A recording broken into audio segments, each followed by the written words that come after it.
Hello YouTube and welcome to another video. So a bit different today. Instead of sat in the sim rig, I'm sat in front of you. I just want to talk about a new product that I bought recently. You might have seen it in the videos recently. I know when I first started I wasn't actually wearing any gloves while I was doing the racing, and that was partly because my old ones were in a bit of a state to the point where I couldn't really wear them. They weren't comfortable. So I bought these, and these are the Sim Hound racing gloves. Obviously this channel at the moment, all we've done is racing videos, and I appreciate part of the joy of sim racing, or part of the expense of sim racing, is buying new equipment. You know, whether that's buying the hardware, like the pedals, the wheels, or buying accessories like gloves, shoes, and the other stuff you can get. And a lot of people are going to be looking at buying stuff, whether they're new to sim racing, or they've been in it a while and they want some new gloves, or they want something new. So given I'm in that process of upgrading stuff and buying new things, I thought if I can document this and, you know, just let you know what I think of these. Some might stumble across this video, or a subscriber might watch this video who's in the market for new gloves and think, yeah, that's exactly what I'm looking for. So if I can help someone out, then that's perfect. So I guess first things first, why wear gloves?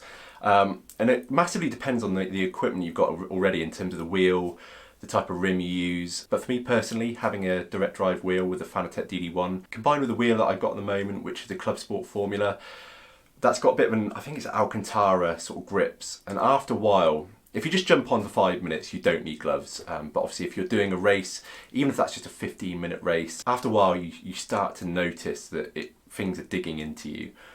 So for example, the skin on my thumbs here, like in between my thumbs, has gone really thick, like almost calluses, from similar to you get if you're lifting and stuff like that. Just from the fact they're always rubbing on that part when I'm turning the wheel. That can be quite uncomfortable. And also you just get quite sweaty and it feels pretty grim. And I'm sure from a longevity point of view on the rim, it probably helps to wear gloves because you're not obviously getting that dirt and grease and whatnot from your hands and sweat. So that's kind of why you want to wear gloves. And I definitely recommend them. I know previously in videos I haven't worn them, and as I said at the start of the video, that's purely because from my old gloves were just knackered and they weren't comfortable to wear. And due to the fact they're quite hot, they reeked pretty bad as well. And I did try to wash them, by the way, but they fell apart. So what I had previously was the Sparco Hyper Grip. Now these were really good gloves, don't get me wrong. They were comfortable. So I've got a large, I think these are a large. And these fit really well in all the right places. You know, they're sort of finger length's good. They're not too tight around sort of the widest part of your hand. And when you grip in the wheel, they don't feel tight either. So they're a very good fit.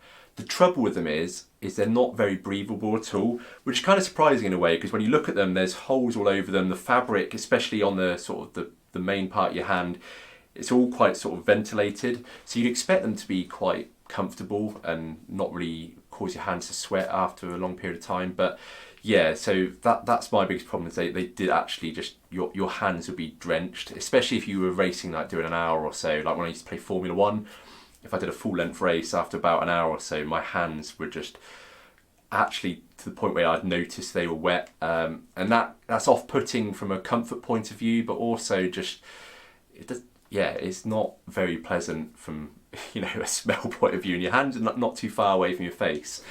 And the other trouble I had with them is, so I washed them because of the problem they get sweaty and because of the problem they start to smell. I washed them, and between the fingers, I don't know if it's just, it might just be unfortunate with the pair I've got, but the stitching started to come away, and in between the fingers there's like small holes, and I imagine that over time, especially if you wash them again or you start wearing them for longer periods of time, those holes will get bigger to the point where they're just not really serving any purpose at all. So, in the market for a new pair, and as I say, that's where I stumbled across these. Now, these are, I hadn't heard of them. I don't know if that's just me and I'm not being very aware of sim racing brands.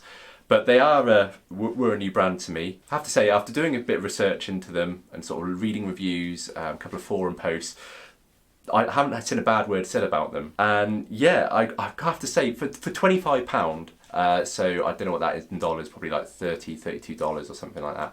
But £25, you wouldn't expect much at all. And you know, other than the reviews, which sort of set my expectations, I wasn't expecting a lot. Just because of the price, you know, £25 isn't a lot. Given the Sparco gloves that I showed previously, those were double the price. So when you think they're paying half the price, you expect the quality to sort of be a bit subpar. but I cannot fault these. The material, if I show you there, the material's like brilliant. It's pretty much ventilated all the way through. It's really thin, so the fit's definitely, I'd say, snug.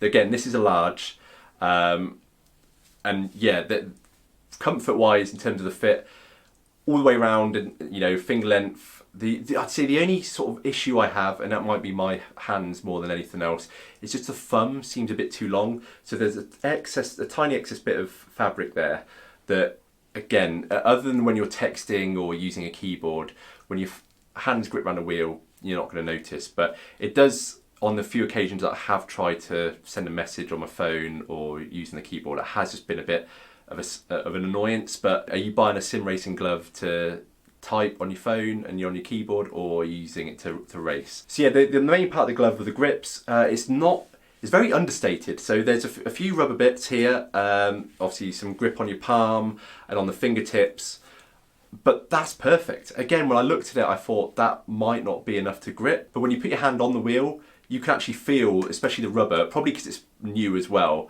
but the rubber actually has that kind of sticking sensation to the wheel, which is good because you know you've got that good grip. And your fingers, because of the grips on those, you're not going to worry about shifters or buttons or anything like that going wrong. You're going to get a decent contact on those. So one of the other annoyances I had with the Sparko gloves is there's no Velcro on the bottom. So it's a sort of elasticated fit. So you just basically put your hand in, and again, you can see from that it's not the easiest thing in the world. But once they're on, don't get me wrong, they're absolutely fine. But these ones, because they got the Velcro on, it's much easier to put on. You're not having to sort of wrestle them on, especially if your hands are a bit sweaty. It's, you know, slightly trickier as well. But these go straight on, and the Velcro you can do as tight or as loose as you like. I pretty much do it all the way, and again, that's not going anywhere. So what they like to use, so I've used them now for a couple of evenings, and yesterday evening I was pretty much using them for about 2-3 hours straight, and in terms of comfort, absolutely brilliant. And the biggest plus point for me compared to the Sparko glove is just the fact they're so much more breathable. So by the end, like, your hands are warm, don't get me wrong, of course they are. You got any kind of fabric over the top of them, you're going to raise the temperature a bit. But I wasn't sweating, there was no discomfort in terms of, you know, clamminess or anything like that. It definitely does its job, which is weird because, again, looking at them, like if you look at them side to side, this one looks more ventilated than that, but obviously the type of material that one's using, it just lets a lot more air out and a lot more heat out, and you just definitely over longer periods of time makes a huge difference in terms of comfort. And I say, my one sort of complaint, if I have any, about these, so it does have something on the end of this finger, which I assume, looking at it, is for kind of touch screens for whatever reason, and it might be because I use my thumb as well when typing. So if you are just waiting for a race to start, and you know, or you're in the pits and you just want to check your phone or reply to a message, these aren't great. I've had to numerous times sort of try and correct what I've typed because it's just not going through, especially, as I say, if you type with your thumb, because that excess fabric as well, and just the fact that it doesn't get that great a contact for touchscreen, it's not always reliable. Whereas these, for that, are flawless. But yeah, this video is already much longer than I planned on being. Obviously, they're a pair of gloves. I didn't really know if I had that much to say about them or not. But I just wanted to put my thoughts into a video because anyone who might be looking at these, as I said at the start of the video, you might already have a pair of gloves that you need replacing, or you might just be new to sim racing, looking at your first pair of gloves. Definitely look at these. From a price point of view, I don't think you can beat them. £25, as I said, and that is a bargain in terms of the quality you get, the grip on them, the material you use, and it's not just nice material but poorly put together. They actually feel really well put together. There's no sort of obvious signs of stitching that's going to come apart after a few uses. In terms of my experience of comparing them with another pair, I've got this pair and the Sparko Hyper Grip, so I'm only really comparing with one other glove. But when you put into Google sim racing gloves, the Sparko ones are the ones that are going to appear high up in your search results. So they're the ones that people will normally go for, especially if you don't know too much about sim racing equipment, or you just want to go for whatever Google tells you to go for. Definitely look at Sim Hound. Definitely give the gloves a go if you're looking for something new. And if you do get them, let me know how you get on with them in the comments. I'd love to know if this review is helpful, or even if you just already own a pair, if you love them as much as I do. But yeah, that's about it for me, guys. I will do more of these videos, and in future, I'm sure if I get any other products, like any sim racing shoes or pedals that I'm looking at getting, then I can do reviews on those too. Otherwise, if these videos are rubbish and you've not enjoyed this at all, again, let me know in the comments and I won't bother doing any more. But yeah, if you've enjoyed this video and you found it helpful, please give it a like, and if you could subscribe as well, you'd be doing me a massive favour. But thanks very much for watching, guys. I will see you next time.